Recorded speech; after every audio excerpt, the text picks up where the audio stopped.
पहले तो मैं आपको ये बताना चाहती हूँ कि डीसीडब्ल्यू को सरकार का, दिल्ली सरकार का डे वन से सपोर्ट रहा है। कभी भी ऐसा नहीं हुआ है कि दिल्ली सरकार ने हमें सपोर्ट नहीं किया हो, ठीक है।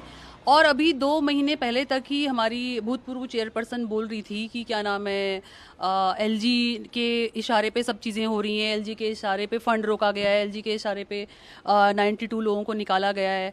तो उसमें बिल्कुल बेबुनियाद उनका जो कल का उन्होंने लेटर लिखा है सीएम को, बिल्कुल बेबुनियाद है। डे वन से हमें सीएम का सपोर्ट रहा है। हमारा ग्रांट, हमारा पैसा इतना सीएम की तरफ से बनाया गया, ग्राउंड लेवल पे हमने इतना काम किया है, इतने सालों में इतना काम किया है।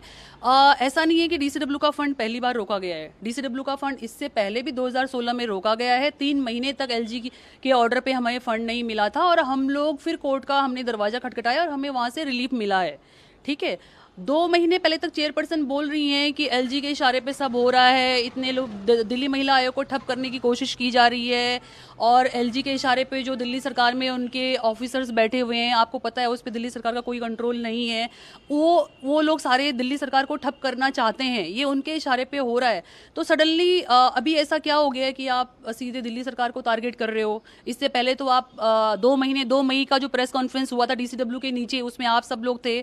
आपने देखा कैसे वो एलजी के लिए बोल रही थी कि एलजी के इशारे पे सब हो रहा है, एलजी के इशारे पे हो रहा है। भी ये इस चीज, मुझे लगता है महिलाओं का मुद्दा बहुत सेंसिटिव है, बहुत ही सेंसिटिव है। और हम लोग जहां बैठे हुए हैं, हम लोग 9-9 साल से 10-10 साल से इस संस्था से काम कर रहे हैं, हर किसी के लिए काम कर रहे हैं, वो चाहे रेप सर्वाइवर हो, उन्हीं की वो चेयरपर्सन थी यहाँ पे, हम लोग मेंबर थे और सीएम के सपोर्ट से हम लोगों ने यहाँ पे इतना काम किया है। हमारा स्टाफ बढ़ाया गया ग्राउंड पे, हमारी मोबाइल हेल्पलाइन बढ़ाई गई, हमारे सीआईसी के काउंसलर बढ़ाए गए, महिला पंचायत हमारी इतनी बढ़ाई गई। ये सब बिना सरकार के सपोर्ट के मुमकिन ही नहीं है। आपका 3 करोड़ से आपका फंड इतना ज्यादा बढ़ा लिया गया है ईयरली वाला, आपको वो बिना सरकार के सपोर्ट के हो ही नहीं सकता है ना। तो ये सब चीज़ों पे अब राजनीति नहीं होनी चाहिए। बहुत सेंसिटिव मुद्दे हैं। हमारे पास एसिड सर्वाइवर काम करते हैं, हमारे पास डोमेस्टिक वायलेंस की विक्टिम है, हमारे पास कैंसर पेशेंट भी हैं जो हमारे काउंसलर हैं जो काम करते हैं महिलाओं के मुद्दे, क्योंकि ये महिलाओं का मुद्दा इतना सेंसिटिव है ना, हर कोई इससे रिलेट करता है। 181 अगर बंद किया गया है, ठीक है, तो वो सेंट्रल गवर्नमेंट की तरफ से ऑर्डर आया है, जो हमारे मिनिस्टर ने बोला भी है कि सेंट्रल गवर्नमेंट ने के आदेश पे ये सब चीजें हो रही है। ये उनको पता है, काफी पहले से पता है कि 181 ट्रांसफर होगा, सेंट्रल गवर्नमेंट का जो नया गाइडलाइन निकला है, ठीक है। तो ये उन्हें डे वन से पता है। तो अब इसमें सरकार को कोसने की बजाय सरकार के साथ खड़े होकर उनको एलजी से क्वेश्चन करना चाहिए, प्रधानमंत्री से करना चाहिए कि आप क्यों महिलाओं के मुद्दे पे राजनीति कर रहे हैं। इस मुद्दे को हर किसी को छोड़ना चाहिए। जी, हमने आज ही लेटर लिखा क्योंकि कल उनका लेटर देखा हमने, जो उन्होंने सीएम से क्वेश्चन किए हैं और वो बेबुनियाद है। और हमने उनके साथ ही रह के इतना टाइम काम किया है, हम आज तक उनके साथ ही रह के हम लोग सेंट्रल गवर्नमेंट को क्वेश्चन कर रहे हैं, हम एलजी को क्वेश्चन कर रहे हैं कि भाई ये सब चीजें मत करो, महिलाओं के मुद्दे पे राजनीति मत करो। 2 महीने पहले उन्होंने प्रेस कॉन्फ्रेंस की डीसीडब्ल्यू के नीचे, उसमें भी एलजी पे क्वेश्चन किए गए कि आप हमारा फंड जानबूझ के रोक रहे हैं। आप ये मान के चलिए कि हमें 8 महीने से जो हमसे एनजीओ एसोसिएट हैं, 8 महीने पूरे हो चुके हैं, 9th मंथ स्टार्ट हो चुका है, उनको सैलरी नहीं मिली है। तो पहले तो ऐसा नहीं हुआ है। पहले एक बार जब ऐसा हुआ है तो हम कोर्ट गए, हमें सैलरी मिली है, लेकिन 9 साल में हमें सैलरी मिल रही है ना।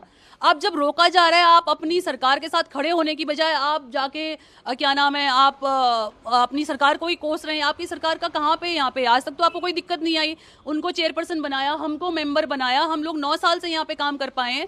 ये सब सरकार के ही सपोर्ट से हो पाया है ना। आप कौन से महिला आयोग के बारे में जानते हैं? दिल्ली महिला आयोग को पूरे इंडिया में जाना जाता है, हर जगह से हमें कॉल आते हैं, हम मेंबर उसको डील करते हैं, ठीक है ना। तो ये अब इस मुद्दे पे राजनीति किसी को भी नहीं करनी चाहिए, ना वो एलजी को करनी चाहिए, ना हमारी एक्स चेयरपर्सन को करनी चाहिए। राजनीति नहीं होनी चाहिए, महिलाओं के साथ खड़े होइए। वो यहाँ पे चेयरपर्सन नहीं है पिछले जनवरी से हम लोग, मैं फिरदौस, हम यहाँ पे हैं, हम लोग डेली केस डील कर रहे हैं, हम लोग 2-2 मेंबर की हियरिंग अटेंड करते हैं क्योंकि 2 मेंबर यहाँ से चुन के जा चुके हैं। हम लोग ग्राउंड लेवल पे काम कर रहे हैं। जिन महिलाओं को सैलरी नहीं मिली हम उनको देखते हैं, एसिड सर्वाइवर हैं, रेप सर्वाइवर हैं, डोमेस्टिक वायलेंस के विक्टिम हैं, जीबी रोड से रेस्क्यू की हुई लड़कियां हैं जिनको जॉब दिया गया है, उन लोगों के घर नहीं चल रहे हैं, उन लोगों के। और पिछले 8 महीने से सैलरी नहीं मिल रही है। जब वो यहाँ पे चेयरपर्सन थी उसके 4 महीने से पहले से सैलरी नहीं मिल रही है। अक्टूबर महीने से ग्रांट सैलरी गया है, अभी अक्टूबर महीने से सैलरी नहीं मिला है फील्ड वाले स्टाफ को, हमें 4 महीने से सैलरी नहीं मिली है। मैं डीसीडब्ल्यू की मेंबर हूँ, फिरदौस खान डीसीडब्ल्यू की मेंबर है, और हमारा जितना भी डीसीडब्ल्यू का स्टाफ है, इसमें रेप सर्वाइवर भी आपने लास्ट प्रेस कॉन्फ्रेंस में देखा है, रेप सर्वाइवर हैं, इसमें क्या नाम है आपने हमारी एसिड सर्वाइवर हैं, हमारे बहुत सारे विक्टिम हैं, आप उनको भी 4 महीने से सैलरी नहीं मिली है, फील्ड वाले स्टाफ को 8 महीने से सैलरी नहीं मिली है।